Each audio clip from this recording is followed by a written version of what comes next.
ഒരു സ്ത്രീയുണ്ട്, കുറച്ച് വണ്ണമുണ്ട്. It can be because of fat മാത്രം, അല്ലെങ്കിൽ ഫാറ്റും ഈ സ്കിന്ന് അടിയിൽ ചിലപ്പോൾ ഇങ്ങനെ തൂങ്ങിയിരിക്കും. ഡെലിവറിക്കൊക്കെ ശേഷം എക്സാക്ട്ലി, എസ്പെഷ്യലി പോസ്റ്റ് പ്രഗ്നൻസി. ഇത് കറക്റ്റബിൾ ആണോ എന്ന് ചോദിക്കുകയാണെങ്കിൽ, എക്സസൈസ് വെച്ച് കറക്റ്റബിൾ ആണോ എന്ന് ചോദിക്കുകയാണെങ്കിൽ ഫാറ്റ് കറക്റ്റബിൾ ആണ്. അതായത് കൊഴുപ്പ് മാത്രമേ ഉള്ളൂ എന്നാണെങ്കിൽ നമുക്ക് എക്സസൈസ് വെച്ചിട്ട് ആ ഫാറ്റ് ബേൺ ചെയ്തിട്ട് ഒരു പരിധി വരെ കറക്റ്റ് ചെയ്യാം. വയറ് തൂങ്ങിയിരിക്കുമ്പോൾ പ്രശ്നം എന്താണെന്ന് വെച്ചാൽ ആ സ്കിൻ എക്സസ് ആണ്.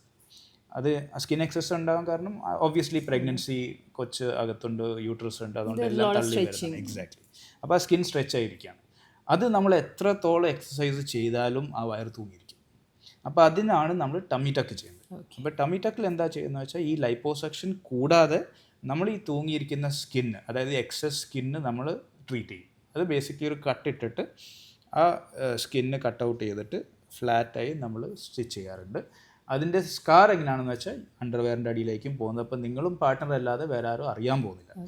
ഇതിൻ്റെ ഗുണങ്ങൾ എന്താണെന്ന് വെച്ചാൽ, ഒന്ന്, നമ്മുടെ മെയിൻ എയിം എന്താണെന്ന് വെച്ചാൽ നിങ്ങളുടെ വയറ് എങ്ങനെയായിരുന്നോ, നിങ്ങളുടെ ബോഡി ഷേപ്പ് എങ്ങനെയായിരുന്നോ പ്രീ പ്രഗ്നൻസി, ബിഫോർ പ്രഗ്നൻസി, ഏകദേശം അങ്ങനെ എത്തിക്കാനാണ്.